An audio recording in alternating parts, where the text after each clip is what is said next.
Hey YouTube, here I am in Michael's and I'm buying my string for my bracelets. They do sell individual colors which are gorgeous, but my problem is most are a bit expensive, about $1 for one bundle of string, compared to the pack that sells about 100 for $20. So for me it makes more sense to buy the 100 pack. But if you are only going for a specific theme or color, then it's also a good idea to use this route. I usually only buy gold individually because I really love the gold. But to save my money, I'm buying the pack today. I also bought this second smaller pack that has a lot of grays, blacks, and whites because the 100 pack only has a few and I tend to use those colors the most. So today I'm picking sort of Valentine's type colors, love colors. And I didn't quite mean to make the pinks match my nail, but it just turns out that way, so hopefully it's not too confusing.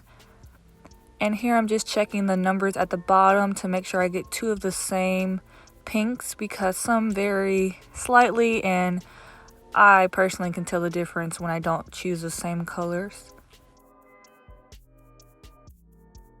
So I would say you would usually need more of your word color. So the pink will be the color of my words and the white will be my background.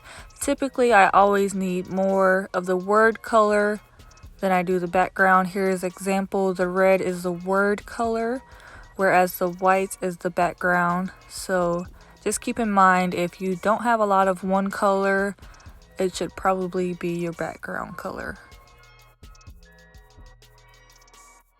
I also made this SpongeBob one a few years back and this Pac-Man one. These are about 10 years old. I kid you not, I made them in high school and I'm now much older. I've been out of high school for like 7 years. I don't know. Point being, these last a long time, so definitely a great thing to invest your talents in. So you will need grid paper, a clipboard. I'm just using this black paper to help you see the background better. You'll also need some scissors. And I would recommend using crayons or sharpies to help you sketch out your design, but it's not necessary if you don't need it. But for a beginner, it could be very helpful. So I'm just moving all my stuff out the way. First, we will start with the design. And the grid paper is perfect because basically each square will be a loop for your letter. I personally made this alphabet. It's very square and block type. It's very hard to make round letters on this because it's a rectangle. So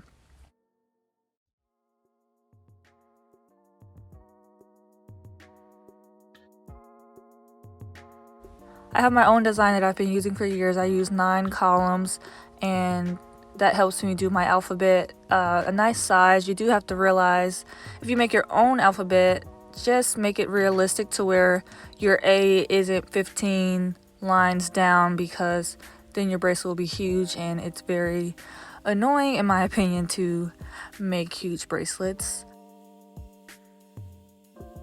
So to make the bracelet, you have to read it one way but make it another way. So you of course read from left to right, but to make it, it's sort of left to right to left to right to left to right sort of in a squiggle. Here I'm making my sketch. I drew my 9 numbers because I only use 9 strings, and the black is sort of just a border for how big my bracelet will be. You'll see later on that I'm not using any black. Basically this is what will be the white, but I can't do white on white to show the design, so just pretend the black outline is white.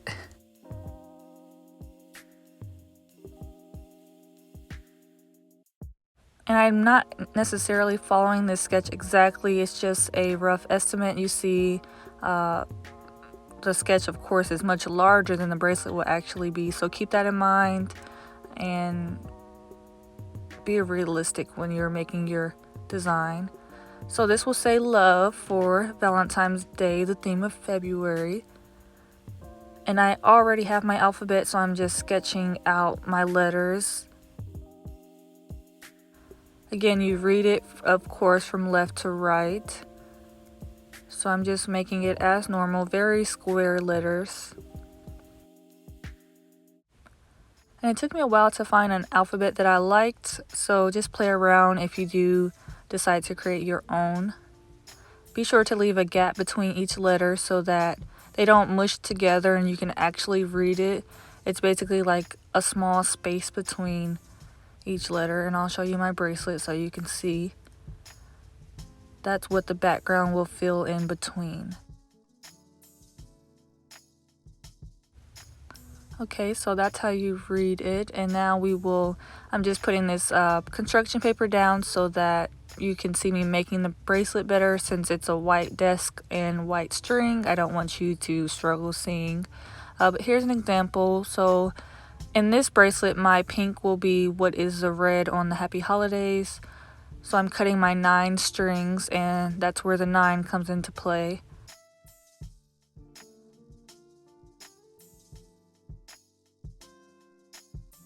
And it is hard to find the right length of what your bracelet should be. I always have extra letter string when I'm done, but I rather have more than less, because if you run out halfway through your bracelet, then it's very annoying. I do attach extra string if necessary. That's a whole nother video, honestly, because it's a struggle. So just do your best to make your bracelet longer, and you'll eventually learn how short you can cut it with grace.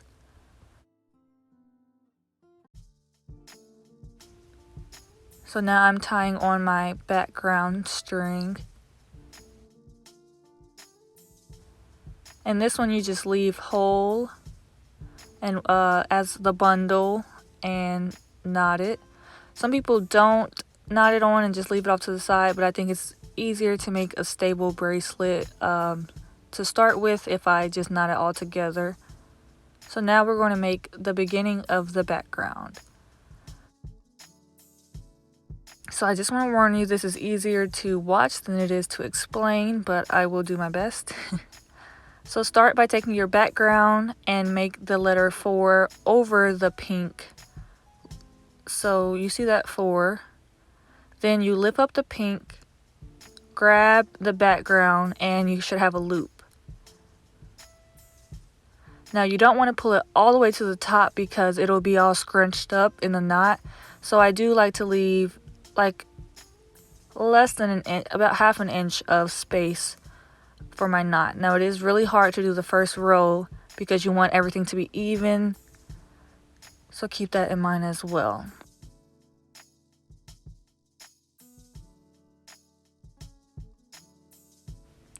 And you always do 2 loops. So here I am doing the first loop, making that letter 4 again. I keep saying letter. Making that number 4 shape again. There's the 4, loop it through, and pull it tight. Again, sorry if my explanations suck. Just do your best to watch as well as trying to understand me explain it.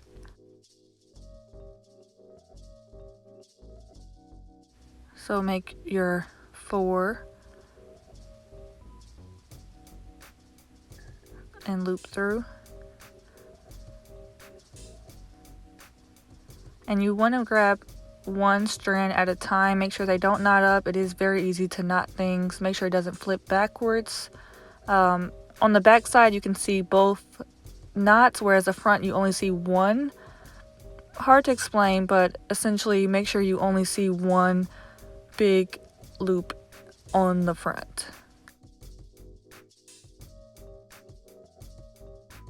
So make your 4, reach through the gap of the 4 and pull through.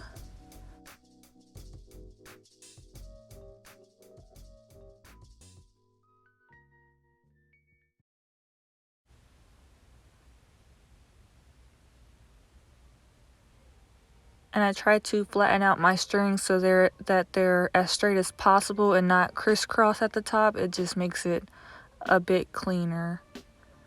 And you see how I'm not pulling the knot all the way to the top. I'm stopping at that same distance to make a straight line. So that's very important in this style, at least my style. So that is the 9th one there.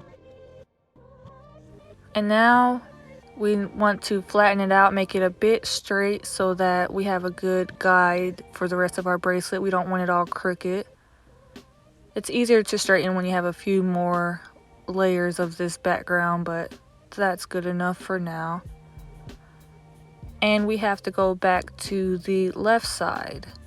It kind of makes an S shape. This time we do the same thing but inverted or backwards basically. So make that 4 or triangle, grab through and pull. Make that letter 4, grab through and pull tight. Again, the 4, grab through and pull. And you see I am doing it still 2 times each. The major difference is I'm moving the strings now back to my right instead of the first time moving it to my left. So essentially you always want your background color to move back to the beginning of the bracelet.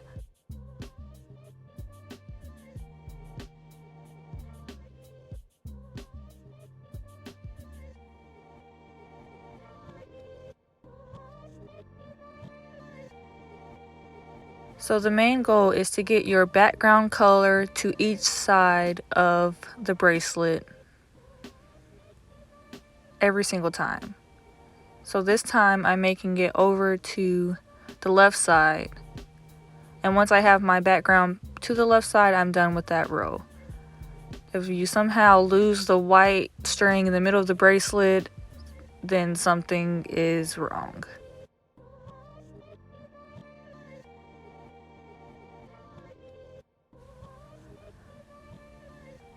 So this is essentially done for that row.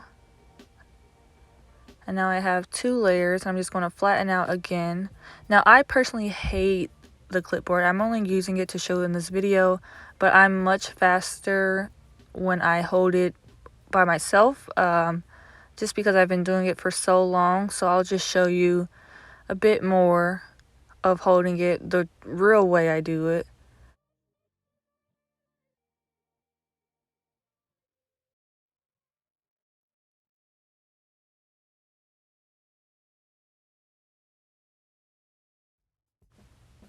So it's the same concept of making the number 4,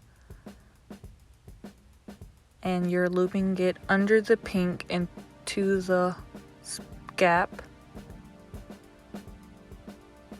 but you're using your thumbs to make those shapes and to hold the strings. It is a bit harder because it can knot easier, but it's definitely a faster method. And of course my hands do cramp this way if I do it too much or if my bracelet's really long, but the clipboard is very annoying. Honestly, if the clipboard could be weighed down, or if I could use something to weigh down the tip of it because the clipboard moves, and it'll be better, but because it's so flimsy, that's why it's so annoying.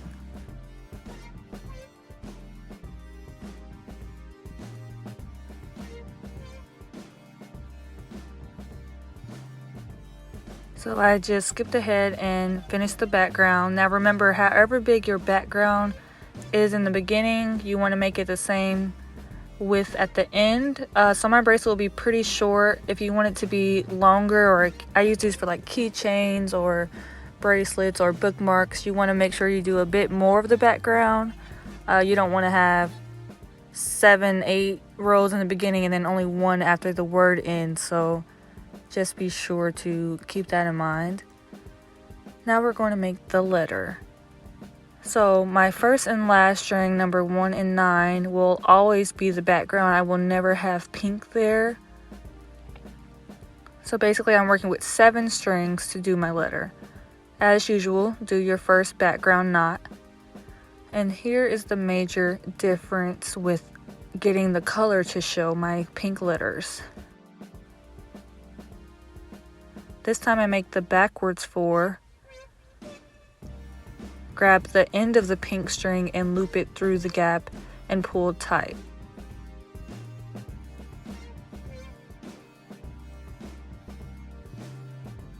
Now you notice that all my pink currently I'm trying to move to my left side.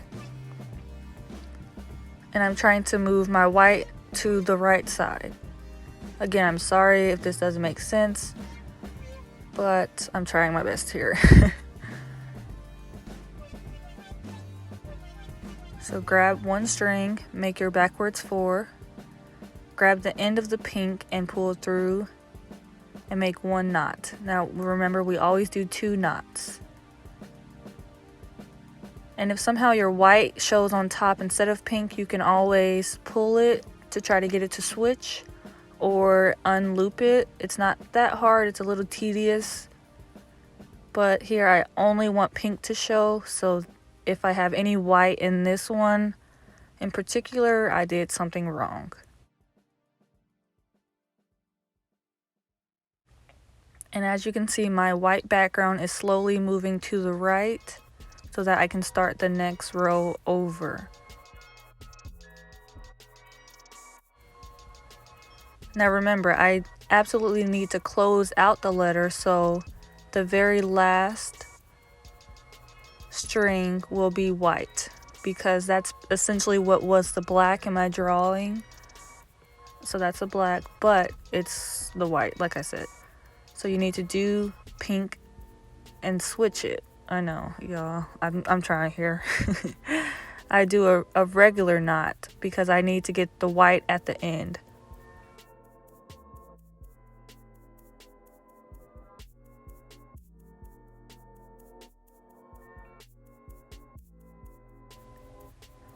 Here I'm only doing white because I need to close that letter to make that the stick of the L.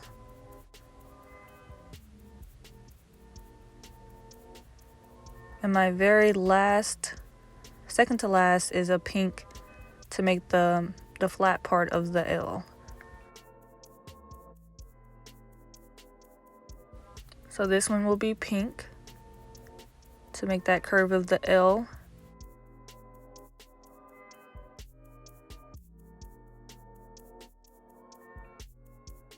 And this last one will be white because I always need to get my white on the outside.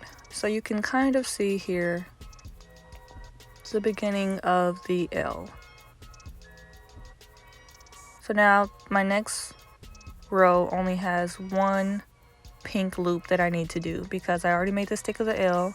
So I'm going to do my white border, do the stick of the L, and everything else will be white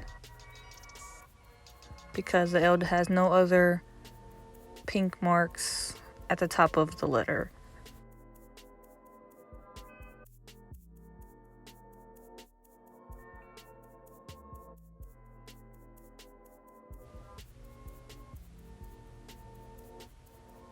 And I got sick of the clipboard, so you may see me do half of the letter on the clipboard and the rest holding it.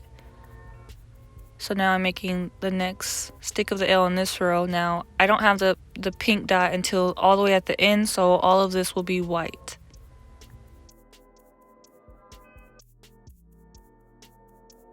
Please don't get confused. I'm only making that triangle 4 number and looping my white through. If you can see, I know it's fast, but now I'm switching to pink to make that stick of the L, and I'm closing my bracelet border with the white.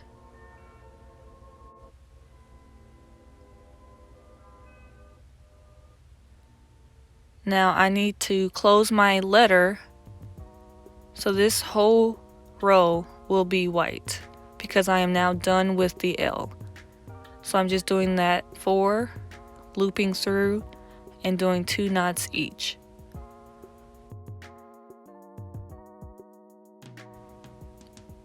And now you can see I am done with the L.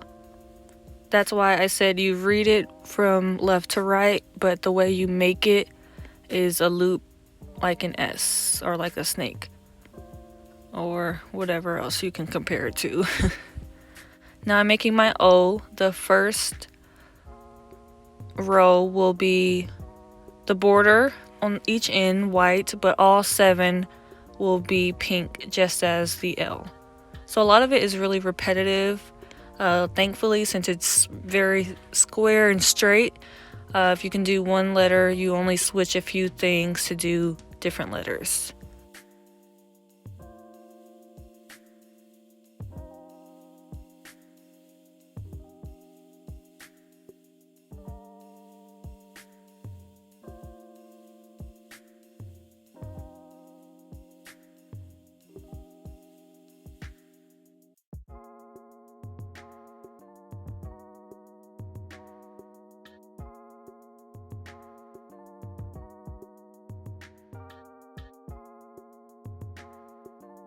And I'm closing the border. And the O is basically a square, literally.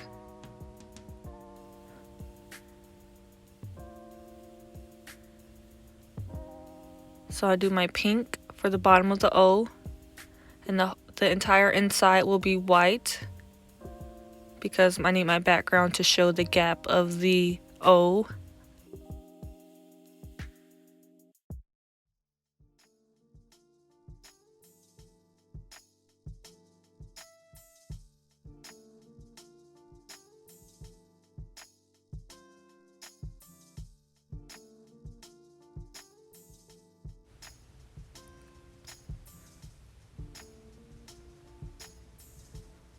And my second to last will be pink because I need to close the top of the O.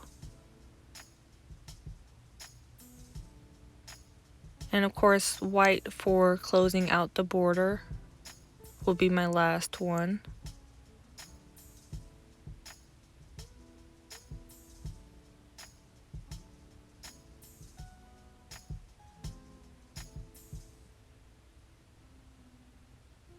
Now I do a white border, the pink for the top of the O. The next 5 will be white for the inside of the O. The second to last will be pink to close out the O, and of course the white for the border.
So as you can see, I'm doing all pink here besides my border. I need to do all pink to close the O. Now I will close my border. And again, I need to get my white to the outside. So I'm doing a backward knot. Now I'm doing a forward knot to close out my O.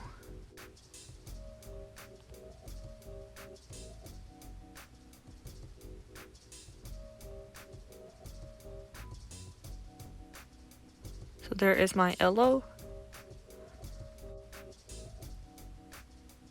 Now we need to do the V.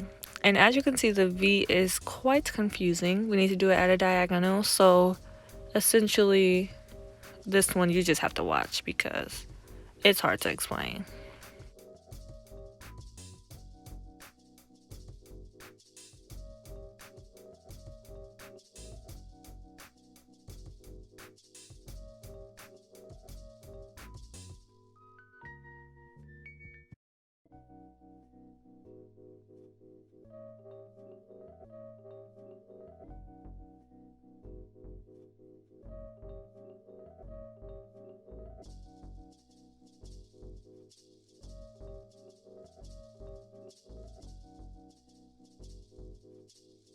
A forward knot is basically your normal number 4.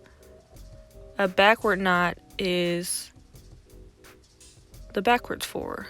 So when I'm going from left to right, I'm doing forward knots for the most part, and when I'm going from right to left, I'm doing backward knots.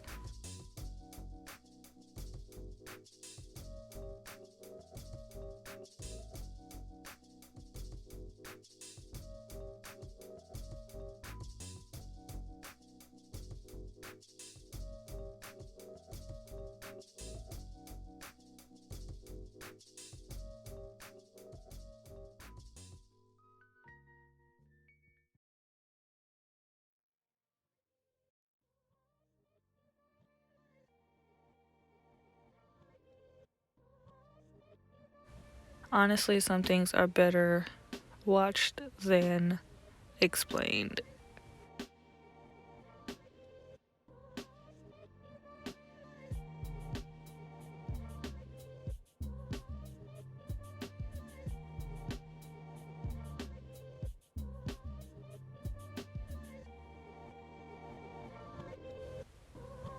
Now here I'm doing the point of my V. So I have one diagonal already, and then after this middle point I will just mirror what I'm doing on the other side.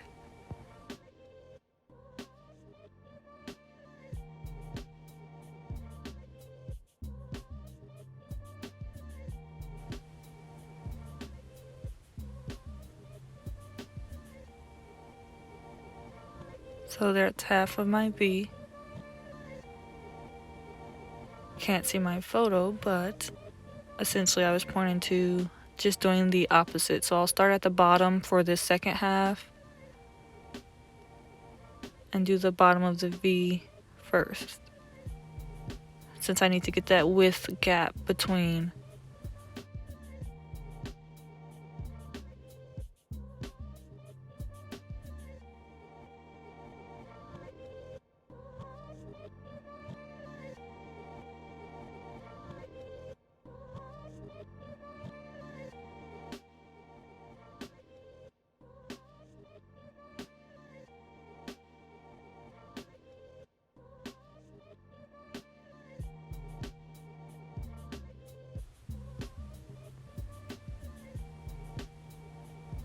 And I did have to speed this up quite a bit because it was like 2 hours long, but hopefully you can see it enough.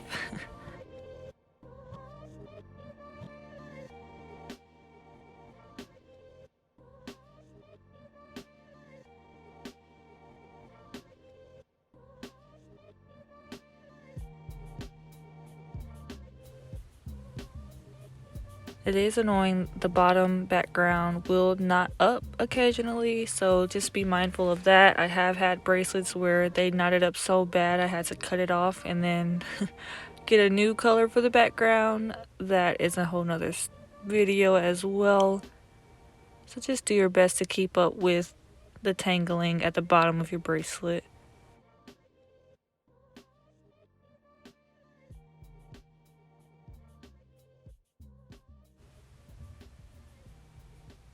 And I started making these first in 2012. I used to sell them in high school, so definitely a great talent to have. And it's something like riding a bike. Once you learn how to do it, you don't forget, in my opinion, because I went about 3 years without making a bracelet at all, and then just decided to start making them again. Now moving on to my E, I will do my border knot. The remaining 7 will be pink because I need to make that long stick of the E. And I will end this row with the white border at the end.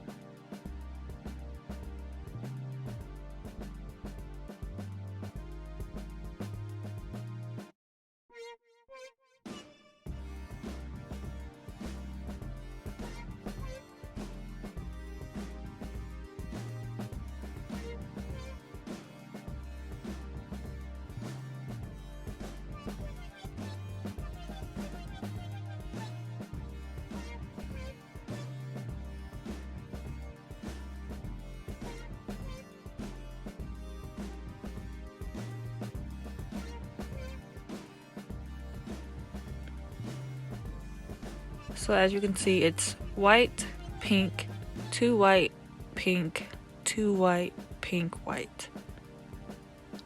Very confusing when I say it, but if you can kind of glance at the bracelet being made, you can see that pattern.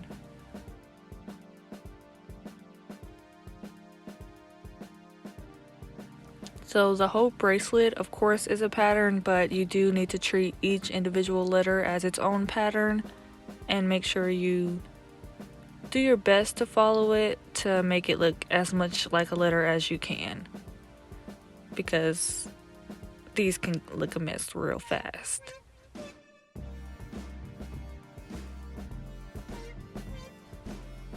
Now the middle stick of the E, of course, is shorter than the top and bottom, so I'm doing one more knot for the bottom and top, but I'm not doing one in the middle, and you'll see how that looks in just a few seconds.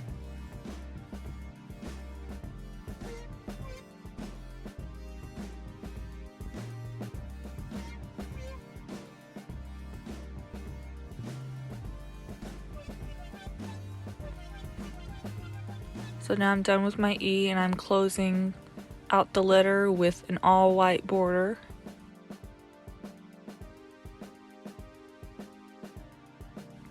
I'm actually shivering, so I hope my voice doesn't sound like it. I'm in my closet doing my voiceover because my dog is pretty annoying and I don't want him to bark at me. So there is the love bracelet. Now I need to do the border.